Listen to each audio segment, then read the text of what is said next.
안녕하세요. 오늘 여러분들과 함께 연구실 안전교육에 대해 알아보려고 합니다. 저는 신소재공학과에 재학 중인 송승준입니다.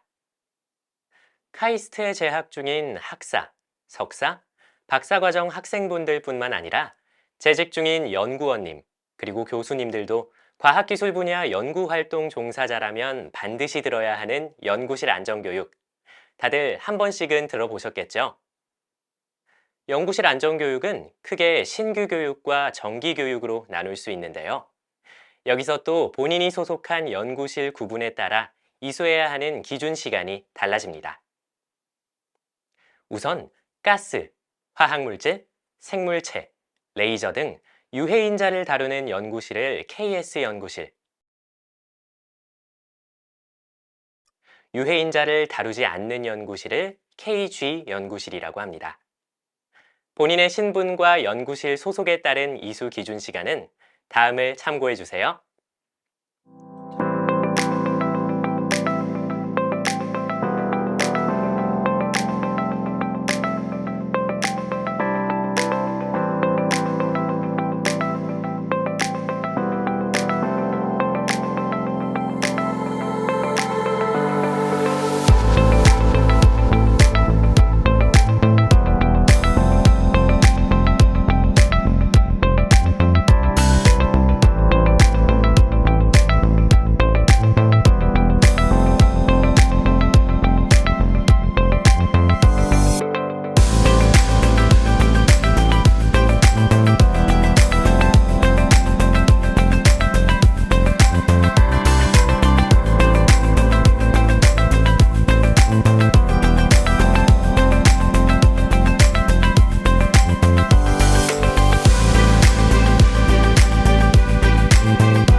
신규 교육은 최초에 듣는 교육이지만 정기 교육은 말 그대로 정기적으로 꾸준하게 이수해야 하는데요.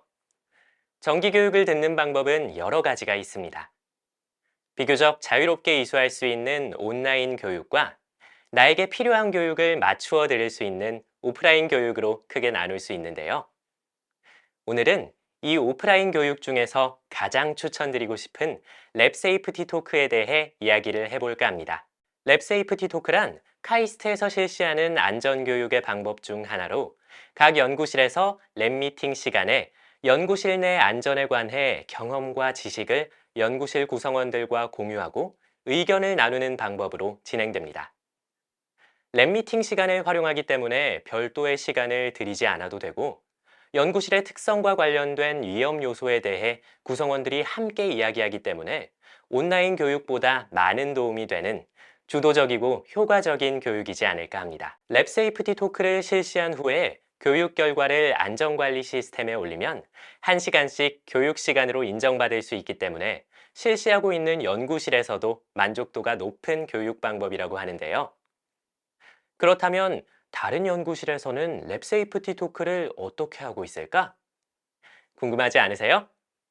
그래서 준비했습니다. 전기 및 전자공학부 최성율 교수님 연구실의 랩 세이프티 토크를 만나보시죠.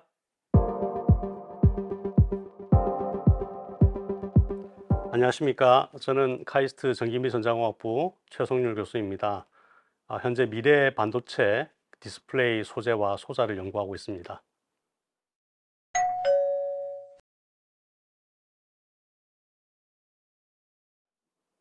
우리 연구실에서 랩 세이프티 톡을 한 2년 전부터 진행하고 있었는데 이것이 학교의 우수 사례로 선정되었다니 좀 기쁘기도 하고요.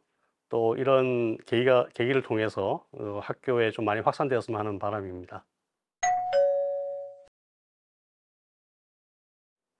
네, 우리 연구실은 전기미 전자공학부에 있는 양자소자 연구실입니다.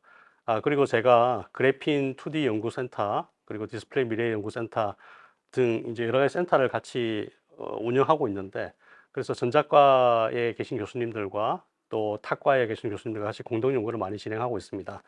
말씀드린 대로 저는 미래 반도체와 디스플레이를 위한 새로운 소재를 연구하고, 그 소재를 소자화하기 위한 공정 연구, 그리고 그 소자를 연구를 해서 디스플레이 또 인공지능 반도체 이런 연구들을 하고 있습니다.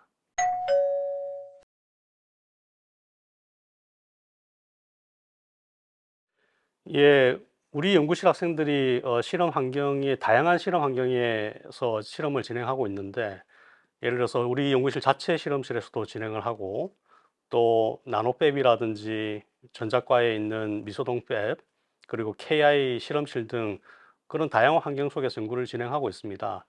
그렇기 때문에 일반적인 그런 안전 사양뿐만 아니라 각자 연구하고 있는 그런 환경에서의 어떤 연구 안전에 대한 그런 경각심을 가지고 어, 연구 활동을 하는 것이 중요한데요. 그런 면에서 학생들이 매 학기 한 6회 정도 학생들이 같은 경험을 공유해서 랩 미팅 때 랩 세이프티 톡을 진행을 하고 있습니다. 그렇게 함으로써 이전에 선배들이 겪었던 여러 가지 안전 관련된 그런 이슈들을 공유를 하고, 그리고 실질적인 연구실 환경에서의 안전에 대한 그런 내용들을 공유하기 때문에 학생들한테 훨씬 더 도움이 되고 있다고 말씀드리겠습니다.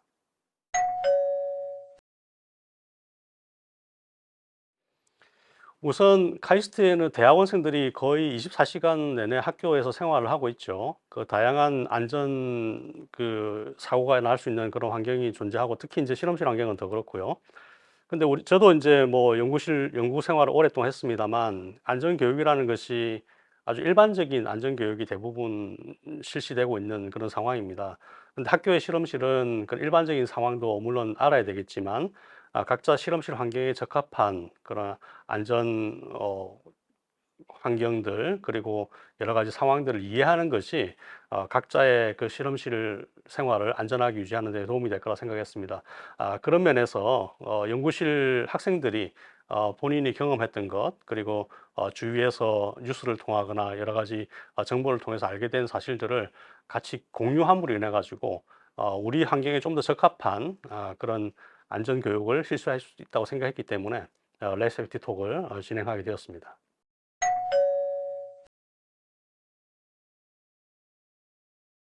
우선 학생들이 안전에 대한 경각심을 많이 가지게 된 것 같죠.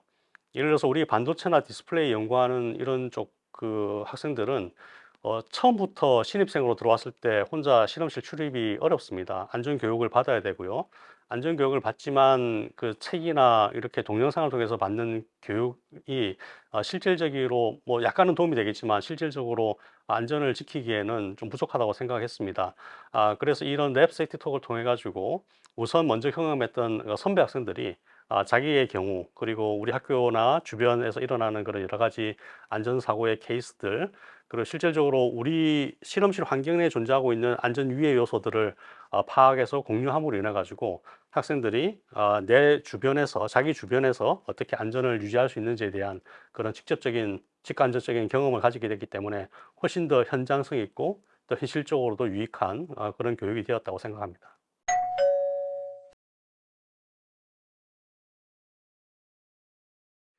예, 아마도 많은 연구실들이 각 연구실에 적합한 그리고 다양한 환경에서 실험이나 연구 활동을 진행하고 있을 겁니다. 그래서 물론 학교에서 또는 정부에서 제공하는 안전교육 그 머티리얼 자체도 우수한 것이지만, 그래도 각 실험실에서 처해 있는 여러 가지 환경들의 그를 이해하고 그 학생들이 거기에 맞는 그 안전 대비를 하는 것이 필요하다고 생각합니다. 그런 면에서 랩 세이프티 톡은 학생들에게 좀 더 효율적으로 실험실 안전에 대한 어떤 경각심을 고취하고 실질적으로 교육이 될 수 있는 그런 좋은 프로그램이라고 생각합니다. 이 프로그램을 특히 이제 시행하면서 학생들이 직접 경험하고 배운 것을 공유하기 때문에 이렇게 가르쳐 주면서 또 자기들도 더 많이 배우게 되고, 이게 학교에서는 굉장히 적합한 안전교육의 한 형태라고 생각하기 때문에 많은 실험실에서 도입하게 되면 굉장히 도움이 될 거라 생각합니다. 특히 이제 안전교육이 각자 개별 어떤 자리에서 이렇게 동영상을 시청한다든지 교육을 받게 되면 굉장히 많은 시간이 소요가 되죠. 그렇지만 이제 랩 미팅이나 이렇게 전체 구성원들이 모였을 때 랩 세이프티 톡을 하게 되면 실질적으로 모든 구성원들이 비슷한 정보를 가지고 또 디스커션 해가면서 할 수 있기 때문에 좀 더 현실적이고 우리 환경에 적합한 안전교육이 될 뿐만 아니라 각 구성원이 투자해야 되는 시간도 훨씬 더 줄일 수 있기 때문에 굉장히 도움이 될 것 같습니다. 네, 니트릴 글러브 혹은 붓딜 글러브를 착용을 해야 하는데요. 니트릴 글러브는 이제 약한 부식성인 이제 산연기 그리고 혹은 유기용매에 적합하고 통을 만든 연구원 이름을 기입을 해주시면 되고 운반자는 폐약품실로 운반한 연구원의 이름을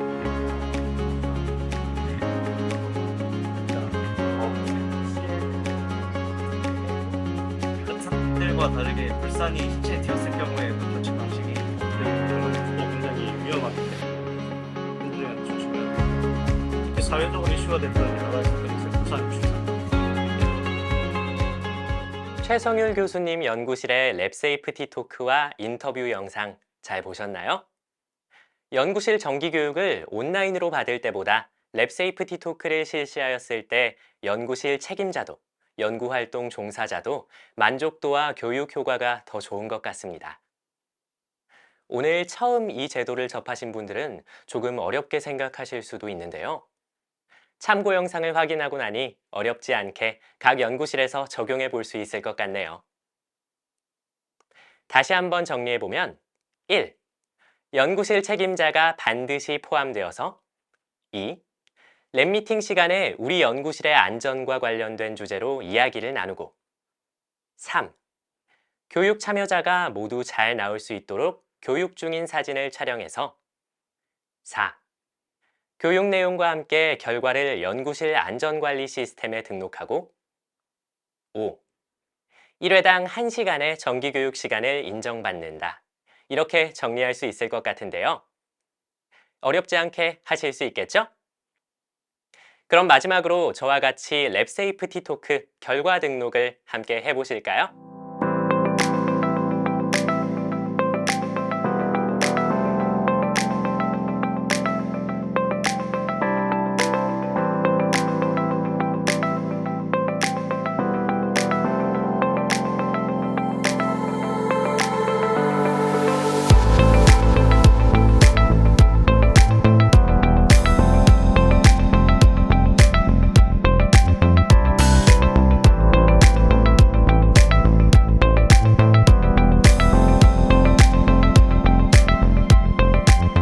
오늘 저와 같이 연구실 안전교육에 대해 함께 알아보고 랩 세이프티 토크라는 교육 방법에 대해서도 자세하게 알아봤는데요. 각 연구실의 특성에 맞도록 이 방법을 잘 활용하셨으면 좋겠습니다. 혹시나 더 궁금하신 사항이 있으시다면 안전팀으로 문의해 주세요. 늘 안전하시길 바랍니다. 감사합니다.